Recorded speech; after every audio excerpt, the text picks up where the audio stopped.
Dans les jours à venir, la mission qui nous incombe, c'est celle de notre marche pacifique pour demander le retrait politique de M. Biya, président du Cameroun depuis 38 ans déjà. Alors, il est de notre droit, c'est un droit fondamental, c'est un droit constitutionnel de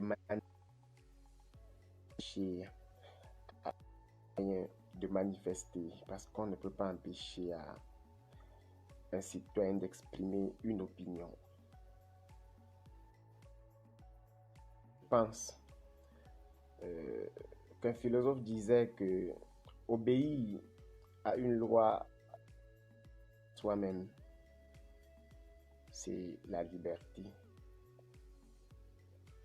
Donc, je vous ai dit depuis quelques jours que même si on m'arrêtait avant les marches ou après les marches, ne vous inquiétez pas.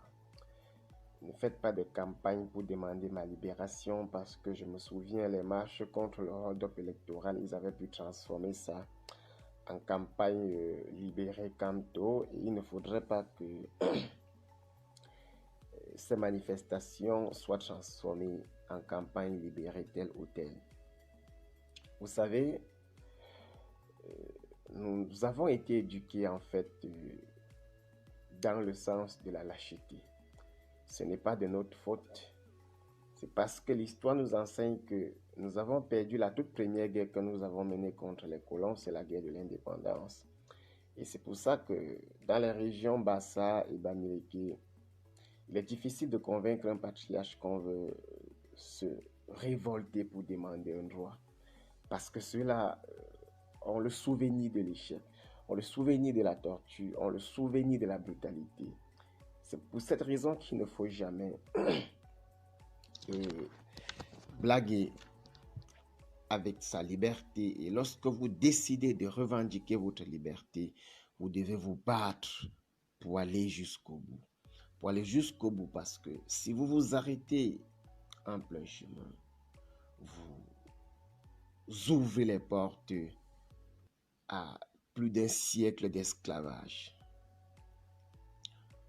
Actuellement, dans notre pays, on a besoin de brutaliser les cerveaux parce qu'à un moment donné, je me dis que nous sommes tous coupables. Nous sommes tous coupables de la situation de notre pays. Pas peut-être parce que nous avons participé au vol, pas parce que nous avons participé au pillage, pas parce que nous avons participé à la corruption et au détournement, mais parce que pendant longtemps nous avons laissé faire, parce que pendant longtemps nous n'avons pas réagi, parce que pendant longtemps nous n'avons pas pris nos responsabilités. C'est pour ça que nous sommes coupables. Ceux qui ont fait ce que nous sommes aujourd'hui, ceux qui ont détruit les pays comme nous voyons aujourd'hui, l'ont aussi fait parce que pendant longtemps, nous ne leur avons pas montré que nous étions le peuple et que c'est nous qui détenions la souveraineté. C'est pour cette raison que nous sommes aussi coupables. Donc ceux qui détruisent le monde ne sont pas seulement ceux qui font du mal, mais aussi ceux qui regardent sans rien faire. C'est pour ça qu'il faut aussi beaucoup de pédagogie, il faut beaucoup de sensibilisation pour que les gens arrivent à comprendre que la liberté, elle s'arrache. La liberté, c'est la lutte. Il n'y a nulle part au monde où les gens ont pu obtenir la liberté dans le laxisme. Les gens n'ont pas obtenu la liberté dans la lâcheté. Nulle part les gens ont obtenu la liberté sans les actions. Et les actions ici ne consistaient pas à faire une guerre. Les actions ne consistaient pas à tuer qui que ce soit, mais à montrer à son vis-à-vis qu'on est épris de liberté, qu'on n'est pas insensible à la provocation, qu'on n'est pas insensible à la souffrance. Et ceux qui sont en face de nous, ils sont ceux qui vont réprimander la manifestation. Ils sont ceux qui vont faire les arrestations et nous n'allons rien faire parce que justement pendant longtemps, nous n'avons rien fait. Parce que pendant longtemps, nous nous sommes dit, on va faire comment? Pour comprendre cet état mental dans lequel je me situe pour vous parler, vous vous souvenez que dans ce pays, les gens ont souffert. Et pendant longtemps, on considérait la souffrance comme un don de Dieu. Vous vous souvenez que dans ce pays, les personnes les plus pauvres qui sont incapables de se nourrir, incapables de payer la scolarité à leurs enfants, sont les mêmes qui combattent ceux qui demandent la justice. Ce n'est pas aussi de leur faute. Ce n'est pas de leur faute. C'est l'environnement dans lequel ces gens nous ont mis. C'est l'environnement dans lequel ces gens nous ont inscrits. C'est pour ça qu'à un moment donné, il va falloir renverser la tendance. À un moment donné, il va falloir tenir un autre discours. À un moment donné, il va falloir dire une autre chose. À un moment donné, il va falloir dire à ceux qui nous dirigent que oui, vous êtes les dirigeants, mais nous avons ici le droit à la parole. Nous avons aussi le droit à l'expression d'une opinion. Nous avons aussi notre mot à dire. Vous savez que dans ce pays, on a pu les observateurs internationaux nous ont présentés alors que c'était des touristes. On les a présentés comme les observateurs internationaux d'une élection. Ils ont donné leur opinion à la télévision nationale. Ils ont dit que les élections se sont bien déroulées. Et cela n'a ému personne. Oui, parce que ceux qui font ça savent que nous n'allons rien faire. Parce que ceux qui font ça savent que nous ne pouvons pas réagir. C'est pour ça des raisons qu'ils l'ont fait. Vous savez que dans ce pays, les gens ont acheté un camion de gravier à 700 000 francs CFA. Vous savez que dans ce pays, les gens ont acheté les tablettes qui sont destinées aux étudiants à 150 000 francs CFA. Et ils ont endetté le pays de près de 150 milliards pour vous offrir des tablettes. Des ordinateurs Paul Biya qui se sont retrouvés au marché Congo, à l'ancien 3e, à l'avenue Kennedy et qu'on vend à 10 500. Mais ils le font parce qu'ils savent que vous n'allez rien faire. Ils savent que nous n'allons rien faire. C'est pour ça qu'ils le font. Donc à un moment donné, vous devez comprendre que si vous ne prenez pas vos responsabilités en main, vos enfants vont payer le même prix que vous. Vous savez que le préfet a partagé quelques motos Ben Skinner à Bépanda l'autre jour. Ça s'appelle l'imbécilisation du peuple. Ça s'appelle la zombification du peuple. Alors, ce même préfet prépare son fils pour qu'il entre à l'ENAM et qu'il devienne préfet demain comme lui pour partager les motos à vos enfants. Pour partager les motos à vos enfants. Donc, ils ne peuvent pas créer des emplois. Ils ne veulent pas créer des emplois. Ils ne veulent pas aménager les conditions de vie de la population. Ils ne veulent pas. Ils préfèrent la répression, même armée à une manifestation, que le toilettage du code électoral. Parce qu'ils savent que vous n'allez rien faire. Vous vous souvenez, il y a de cela 3 ans seulement. Nous étions en 2017, peut-être 4 ans en 2016. On nous a interdit, nous les communicants, sur les plateaux de télévision, de prononcer le mot fédéralisme. On nous a interdit de prononcer le mot fédéralisme. En lieu et place d'un débat sur la forme de l'État, ils ont préféré organiser une guerre dans les régions anglophones. Mais ils le font parce qu'ils savent que nous n'allons rien faire. Ce n'est pas pour rien. Ils le font parce qu'ils savent que nous allons dire, on va faire comment? On va faire comment? C'est pour cette raison que lorsque vous leur dites que vous allez manifester, ils disent que non, la manifestation, c'est l'insurrection. Parce qu'ils savent que vous n'avez pas la capacité de compréhension. Parce qu'ils savent qu'ils ont, durant ces 38 ans, imbécilisé, clochardisé la population. C'est pour cette raison qu'ils peuvent dire aux adultes qui sont allés à l'université qu'une manifestation est une insurrection. C'est pour cette raison qu'ils disent qu'une manifestation est une insurrection. C'est parce que pendant longtemps, ils savent qu'ils ont réussi à nous enlever ce qui est encore d'humain, à nous enlever la substance intellectuelle, la substance morale, la substance humaine. C'est pour cette raison qu'ils vous disent qu'une manifestation est une insurrection. Et ils vous disent que la chute du régime Biya, c'est la chute de l'État. C'est pour savoir si le viol a fait éjaculer la victime. Oui, si la clochardisation vous a amené à admettre que le régime Biya, c'est l'État. C'est l'État du Cameroun. Donc, ils vous disent que non. Si le régime Biya tombe, c'est l'État du Cameroun qui tombe. Est-ce que vous comprenez un peu jusqu'où ils nous amènent? Ils essayent de vous faire croire que dire que vous ne voulez plus qu'un président de la République soit au pouvoir, c'est une insurrection. C'est ce qu'ils veulent vous faire croire. Ça veut dire que vous n'avez pas la liberté d'exprimer une opinion contraire à leur opinion. C'est ce qu'ils veulent vous faire croire. Vous n'avez pas la liberté d'exprimer une opinion contraire à leur opinion. Donc, à un moment donné, nous devons tous comprendre que l'avenir de notre pays est aussi de notre responsabilité.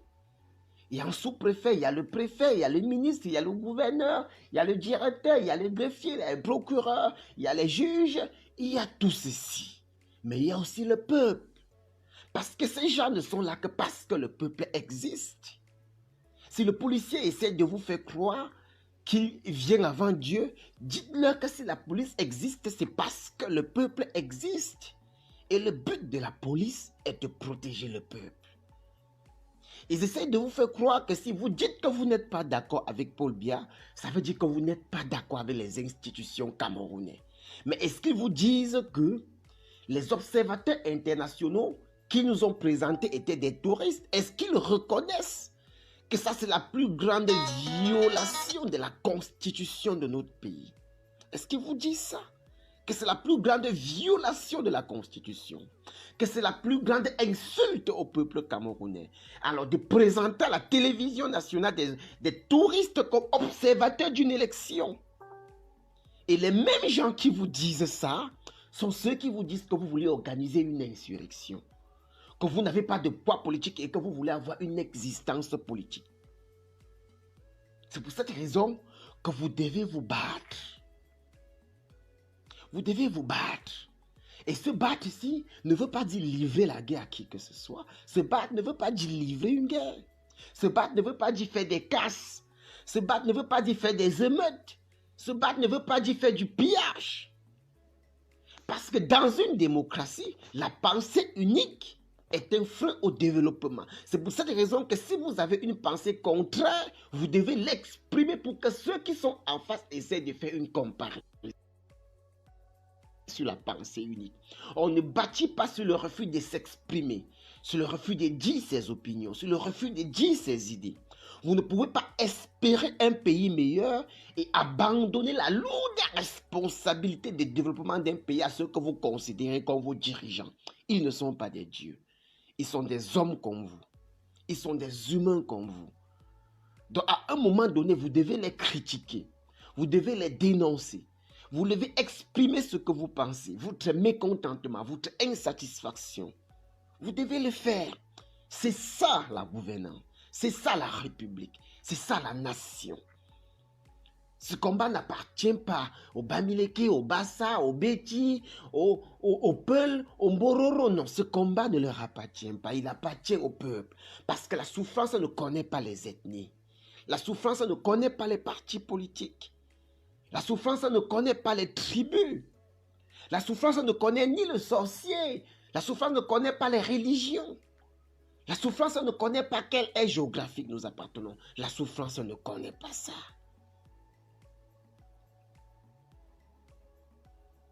Ceux qui ne sont pas d'accord avec les manifestations ont le droit de ne pas être d'accord avec les manifestations. C'est pour cette raison qu'on ne peut pas promouvoir l'avenir d'une nation sans faire preuve de tolérance. C'est pour ça que ceux qui ne sont pas d'accord avec nous, nous devons accepter qu'ils ne soient pas d'accord parce qu'il n'est écrit nulle part qu'ils doivent être d'accord avec nous.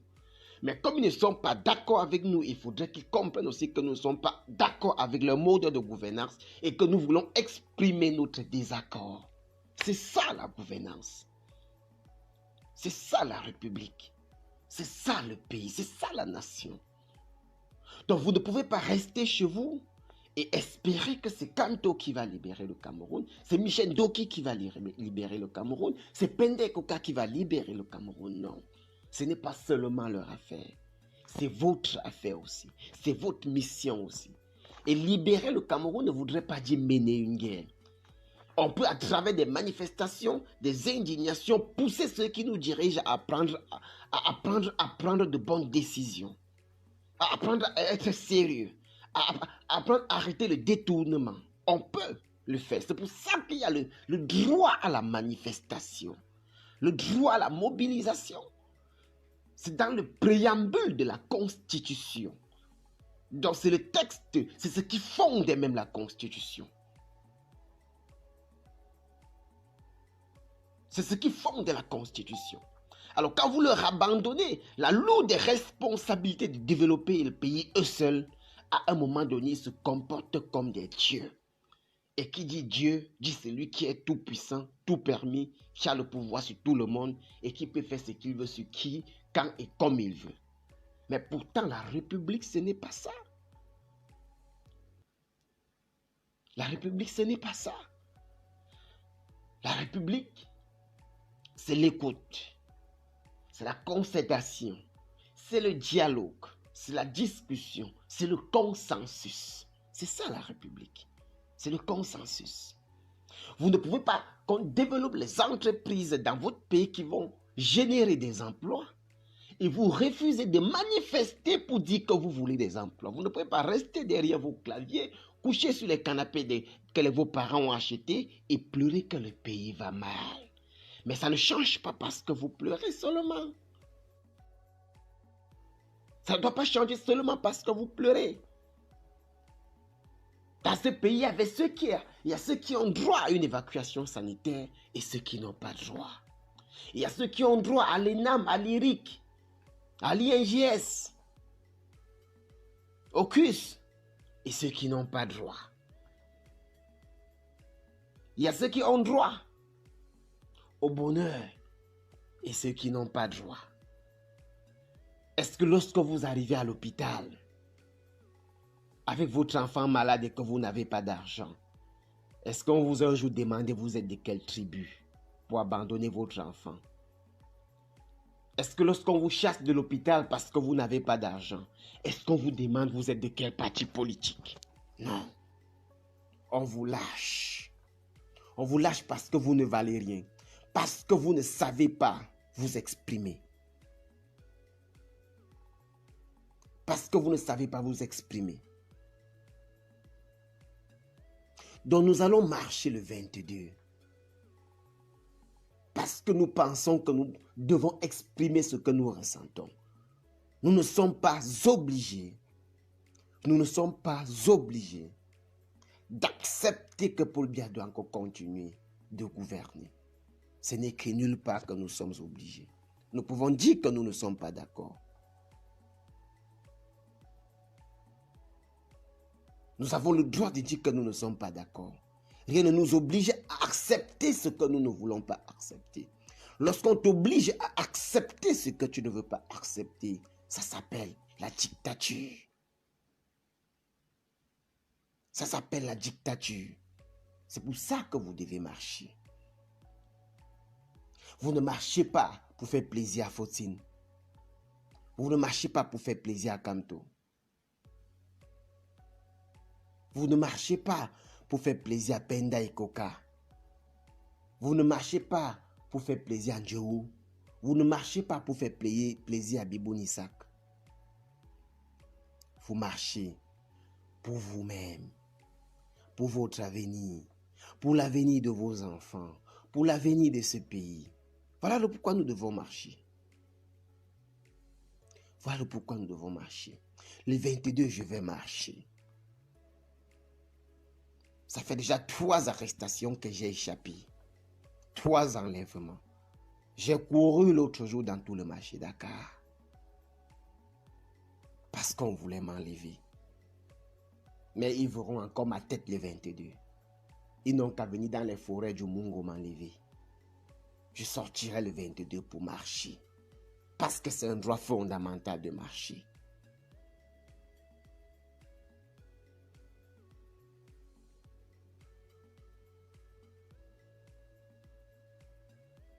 Parce que c'est de mon droit de marcher. Vous pensez que ces militaires, qu'on vous dit qu'ils vont tirer sur vous, n'ont pas de familles qui souffrent comme vous? Ces militaires, ils souffrent comme vous. Ces gendarmes souffrent comme vous. Mais à un moment donné, ils vont se fatiguer.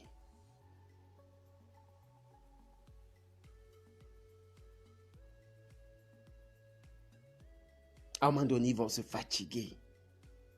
Donc les gars, ne restons plus clochards. Ne restons plus inertes. Ne restons plus sans avenir et sans issue. Ne restons plus bras croisés. Ne restons plus insouciants et insensibles. Ne restons plus insoucieux. Ne restons plus indifférents. Je pense que nous méritons aussi des hôpitaux. Que nous méritons le train à grande vitesse. Je pense que nous méritons aussi des routes à 4, 6, 8 voies. Parce que nous vendons du pétrole. Nous vendons du bois et du cacao. Donc nous méritons aussi ce que nous voyons en Éthiopie, ce que nous voyons au Nigeria, ce que nous voyons au Rwanda, ce que nous voyons au Rwanda. Nous méritons aussi ça, je pense bien. Mais comment vous allez l'obtenir si vous croisez les bras? Si vous faites croire à ceux qui vous dirigent que votre position de souffrance vous conforte? Si vous faites croire à ceux qui vous dirigent que vous êtes insensible à la souffrance, comment vous pouvez l'obtenir? Comment vous pouvez obtenir une meilleure éducation pour vos enfants si vous ne revendiquez pas? Donc, montrez-moi un seul peuple au monde qui se porte bien et qui n'a pas lutté pour obtenir le bien-être. Malheureusement, c'est l'histoire de l'humanité. Les incantations, les prières, les volontés, le griotisme ne changera rien sur le sort de notre pays jusqu'à ce que nous prenions notre destin en main et que nous réapproprions de la souveraineté. Que ceux qui nous dirigent désormais sachent que c'est le peuple qui décide. Que demain, ça soit Kamto ou quelqu'un d'autre. Qu'ils sachent que c'est le peuple qui décide. Qu'ils sachent que le peuple a le dernier mot. Que le peuple peut le désavouer. Que le peuple peut se fâcher. Et nous allons le commencer maintenant. Parce que ça a duré. Parce que nos parents ont trahi. Parce que nos parents ont abandonné. Parce que nos parents n'ont pas bougé. Parce qu'après l'assassinat d'Ernest Ouandji, nos parents ont fermé les bras, ont croisé les bras, ont accepté de souffrir, ont étouffé la douleur, ont étouffé la colère, ont étouffé l'indignation. Et aujourd'hui, le pays est ce qu'il est. Nous n'avons ni route, nous n'avons pas de route. Nous n'avons pas d'hôpitaux, nous n'avons pas d'école avec des laboratoires. Nous n'avons pas de marché avec parking, ça n'existe pas. Parce que nous n'avons pas de gouvernance. Parce que nous ne sommes pas dirigés. Parce que nos voix ne sont pas prises en compte. Parce que nous n'avons jamais choisi un maire librement. Parce que nous n'avons jamais voté un député librement. Parce que nous n'avons jamais choisi un président librement. C'est pour cette raison que ceux que nous trouvons qui peuvent nous diriger n'ont jamais accédé au pouvoir.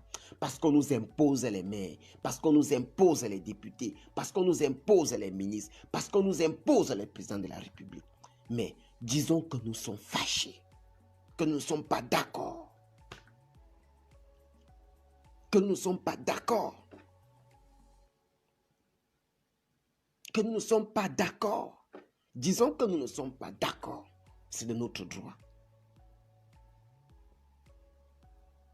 Vous voulez protéger vos petites vies qui ne valent rien. Rien du tout. Il y a des gens qui m'insultent sur le direct alors qu'ils ont 35 ans couchés sur les canapés chez leurs parents, incapables d'avoir un emploi, incapables d'avoir une issue pour leur vie, incapables de se marier, incapables de prendre en charge sa famille. Mais ils trouvent quand même que le pays va bien parce qu'on les a clochardisés, parce qu'ils sont aliénés, parce qu'ils ont été imbécilisés.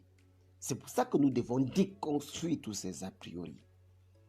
Parce que désormais, quand tu parles, on dit tu es Béti. Tu parles, on dit tu es Bamileke. Tu parles, on dit tu es Bassa. C'est comme ça que ce régime nous a préparés. C'est comme ça que ce régime a tissé son plan. Pour que nous nous détestons entre nous. Pour qu'ensemble, nous nous détestons. Nous nous battons. Et lorsque nous allons nous battre, Ils vont partager le pays qu'ils ont transformé en gâteau national sans nous. Ils vont partager sans nous. Quand tu vas au Carrefour, il y a les pousseurs, il y a tous les tribus.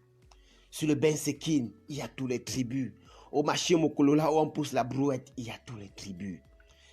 Chez ceux qui ramassent les ordures à Isakam, il y a tous les tribus. Les policiers militaires qui meurent au nord-ouest ou au sud-ouest, il y a tous les tribus. Mais il y a une seule tribu qu'on ne retrouve pas là-bas. Ce sont là, c'est la tribu des ministres, des directeurs, des sénateurs, des députés, des directeurs d'entreprise, des secrétaires généraux, des procureurs de la République, des préfets. C'est cette tribu qu'on ne trouve pas là-bas. C'est cette tribu qu'on ne trouve pas là-bas. Parce qu'eux, ils sont épargnés de la souffrance. Ils vous clochardisent pour que vous défendiez la souffrance. Pour que vous défendiez le gâteau. Qui est votre souffrance? Qui est notre souffrance? Donc si nous tombons dans ce piège, parce qu'on dit oui, il est Bamileke, il est Béti, il est Yabassien, il est Mororo, et après quoi? Est-ce que la souffrance connaît tout ça? Est-ce que lorsqu'un bus de voyage fait l'accident parce qu'il y a le mauvais état de la route, est-ce que la mort choisit la tribu? Est-ce que la mort choisit le parti politique? Combien d'années nous allons encore rester clochardisés? Vous savez que le tribalisme est né de la souffrance. Vous savez qu'on ne peut pas rendre tribal un peuple qui satisfait ses besoins physiologiques. C'est parce que nous souffrons qu'on nous utilise pour combattre ceux qui souffrent comme nous. On fait croire aux uns et aux autres que s'ils souffrent, c'est parce qu'il y a tel et tel. Non, si je souffre, c'est parce qu'il y a Massenyat Djifendi. Il n'est pas Mileki. Si je souffre, c'est parce qu'il y a Jean Crété. Il est Bamileke. Si je souffre, c'est parce qu'il y a Ferdinand Ngongo. Il est Nanga. Si je souffre, c'est parce qu'il y a Jacques Famdongo. Il est Boulou. Si je souffre, c'est parce qu'il y a Issa Turoma Bakari. Il n'est pas Bamileke. Il n'est pas Danga. Il n'est pas Boulou. Mais il vient du nord. C'est la tribu. C'est la tribu de ceux qui exploitent. C'est la tribu de ceux qui exploitent. La tribu de ceux qui ne souffrent pas. Nous qui souffrons, nous appartenons à une même tribu. Nous qui n'avons pas d'électricité constamment. Parce que lorsqu'il y a coupure chez eux, il y a le groupe électrogène. Nous qui ne pouvons pas aller nous soigner en Europe. Parce qu'ils n'ont pas conçu les hôpitaux, mais ils peuvent évacuer les enfants en Europe. Nous qui n'avons pas la capacité de remplir le panier de la ménagère. Mais eux, ils ont les frigos toujours pleins. Nous qui habitons dans des taudis, avec des maisons qui esquivent le vent. Mais ils ont construit des châteaux dans toutes les villes du Cameroun. Ils veulent vous faire croire que vous souffrez parce qu'il y a une opposition. Que vous souffrez parce qu'il y a une opposition. Que vous souffrez parce qu'il y a Kamto. Que vous souffrez parce qu'il y a Frundi. Que vous souffrez parce qu'il y a les opposants. Mais que non. Vous souffrez parce qu'ils ont volé votre argent. Vous souffrez parce qu'ils ont volé votre argent. Il y a des gens sur ce mur qui m'insultent dans les écrits. Ils ne sont pas déjà capables d'écrire ce qu'ils veulent dire. Ils sont connectés à cette heure parce qu'ils n'ont pas d'emploi, parce qu'ils n'ont rien à foutre le matin, parce qu'ils n'ont pas mangé pour certains. Mais ils trouvent quand même que c'est moi le problème du Cameroun. C'est comme ça qu'ils ont voulu que vous réagissiez. C'est comme ça qu'ils ont voulu que vous réfléchissiez. C'est comme ça qu'ils ont construit le pays. C'est pour ça qu'ils ont que vous devez marcher le 22. N'ayez pas peur. N'ayez pas peur, les gars. N'ayez pas peur. Soyez des hommes. Allons à la cueillette du miel. Parce que nous sommes des abeilles. Allons à la cueillette du miel parce que le miel est sucré. Quand l'eau coule au robinet, c'est bien pour tout le monde, les gars. Hein? Quand on se soigne dans un hôpital qui a un lit normal, avec un sol en carreau, peut-être une chambre climatisée, un plateau technique sophistiqué, avec des infirmiers et médecins bien payés qui affichent le sourire, on guérit. Quand on voyage sur une route à double, triple, quadruple voie, on n'a pas peur des accidents. Parce qu'on voit le devant, parce qu'on voit les virages, Parce qu'il n'y a pas les nids de poules, on ne meurt pas. C'est pour ça que vous devez vous battre.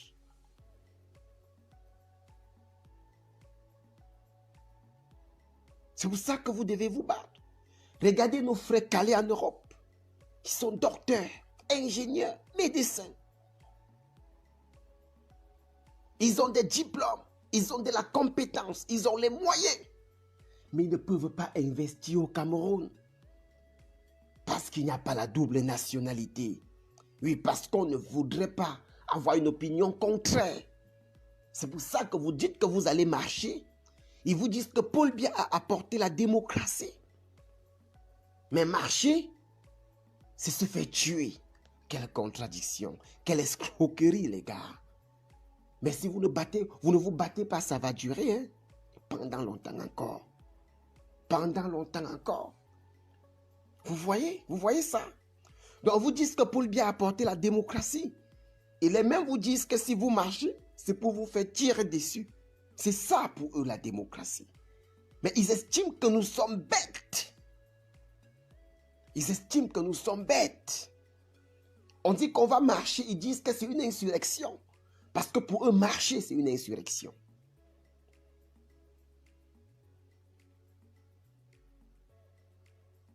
Donc vous devez vous battre pour que vos droits soient respectés. Pour que votre voix soit écoutée. Pour que vous ayez la capacité, la possibilité d'élire les dirigeants qu'il vous faut. Si vous ne marchez pas, mais qui va marcher à votre place? Si vous n'exprimez pas ce que vous ressentez au fond de vous, mais qui va exprimer? Qui va le faire?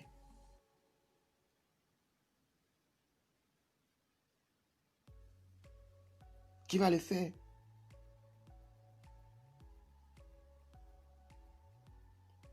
Donc les gars, mon petit message de ce soir, je ne veux pas être long. C'était de vous dire que nous devons nous préparer pour le 22. Le 22, nous devons marcher. Nous devons marcher à Douala, à Yaoundé, à Ebolova, à Garoua, à Bouya, à Bamenda, à Baoussam, à Ngaoundéré, à Bétoua. Nous devons marcher partout pour exprimer notre opinion. Moi, je vais marcher. Quitte à ce qu'ils me tirent dessus comme ils le disent. Quitte à ce qu'ils m'envoient en prison comme ils le disent. Mais moi, je vais marcher. Marcher, ce n'est pas casser. Marcher, ce n'est pas détruire. Marcher, ce n'est pas tuer. Marcher, c'est exprimer une opinion. C'est constitutionnel. C'est constitutionnel. Rendez-vous le 22. Les gars, nous luttons pour nous. Nous luttons aussi pour eux. Souvenez-vous bien. Lorsqu'on veut circoncire un enfant, il ne sourit jamais. Il déteste son père, sa mère et le médecin. Mais lorsqu'il grandit et qu'il utilise son matériel pour faire le travail, rares sont les enfants qui rentrent remercier papa pour le bon travail. Le changement est comme la circoncision. C'est très douloureux. C'est très douloureux. Le changement est comme la circoncision. C'est très douloureux. Aussi, soyons assez tolérants. Nous devons être tolérants. Nous devons être tolérants. Nous devons être empathiques. Nous devons comprendre l'intelligence émotionnelle des autres. Comprendre la souffrance des autres. C'est ce qui manque à ceux qui nous dirigent. Nous devons comprendre ce qui arrive à ceux qui nous dirigent. Ce qui arrive à ceux qui le soutiennent. C'est dans la tolérance qu'on construit une nation. C'est dans l'écoute de l'autre qu'on construit une nation. C'est pour ça que c'est un combat qui demande plus d'intelligence que les muscles. Parce que la force a beau régner, mais elle s'incline toujours devant l'intelligence. La force s'incline toujours devant l'intelligence. Ceux qui pensent détenir les armes et les matras devraient comprendre que l'intelligence dépasse tout ça. L'intelligence dépasse tout ça. Si on avait fait preuve d'intelligence, on n'allait jamais, jamais de la vie engager la crise anglophone. Les gars, ceux qui sont devant, Maurice Kamto n'a pas faim. Il n'a pas faim. Pende Koka n'a pas faim. Il n'a pas faim. Alben Zonga n'a pas faim. Il n'a pas faim. Ils ne se battent pas pour eux. Ils se battent pour nous. Nous, la jeunesse. Ils se battent pour nous. Ils se battent pour nous. Laissez à côté ceux qui nous dirigent et ceux qui nous divertissent. Laissez ceux qui nous insultent. Ce n'est pas de leur faute. Ça s'appelle l'aliénation. Ceux-là qui nous insultent, laissez-le à côté. Lorsque le miel sera récolté, ils seront les premiers à prendre les assiettes pour demander leur part de miel. Et nous allons leur donner. Et nous allons leur donner. Laissez ceux-là qui s'agitent sur les réseaux sociaux en appelant au massacre et au génocide. C'est parce qu'ils ne savent pas s'il y aura d'autres issues après le changement. C'est parce que plusieurs parmi eux pendant longtemps n'ont vécu que grâce à l'injustice. Nous devons aussi comprendre. Lorsqu'on a appris à un peuple à ne vivre que dans l'exploitation, dans le tri de la poubelle, si tu arrives pour mettre la propriété au quartier, tu deviens dangereux. Tu deviens dangereux parce que ce peuple pense que dégager les bacs à ordures va provoquer la famine. Jusqu'à ce que tu leur dises, en lieu et place des bacs à ordures, nous allons construire des entreprises pour que vous ne vivez plus de la poubelle. Donc notre peuple pendant longtemps a été habitué à ne se nourrir que de la poubelle. C'est pour ça que lorsque nous voulons dégager les bacs à ordures, il devient le premier obstacle. Heureusement qu'une bonne partie de ce peuple commence à prendre conscience. Ce n'est pas de leur faute, ceux-là qui nous insultent. C'est parce qu'ils pensent que si on instaure la méritocratie, ils vont chômer. Parce qu'on leur a fait croire que l'unique chemin de la réussite, c'est la fonction publique. Oui, justement, parce qu'on n'a pas conçu une économie et que les gens pensent que si on ne va pas à la fonction publique, on ne pourra rien. C'est pour ça qu'ils nous insultent. Parce qu'ils pensent que le changement va provoquer leur chute. Jusqu'à ce que nous soyons capables de leur prouver que lorsque ça change pour tout le monde.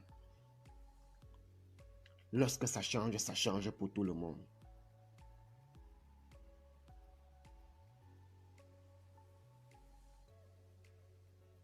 Les gars, je vous aime. Rendez-vous le 22 pour la marche pacifique. Surtout, soyons républicains. Soyons républicains. Soyons à la hauteur de nos attentes. Ne provoquons personne. N'attaquons personne. Ne cassons rien. Marchons. C'est notre droit constitutionnel. Marchons.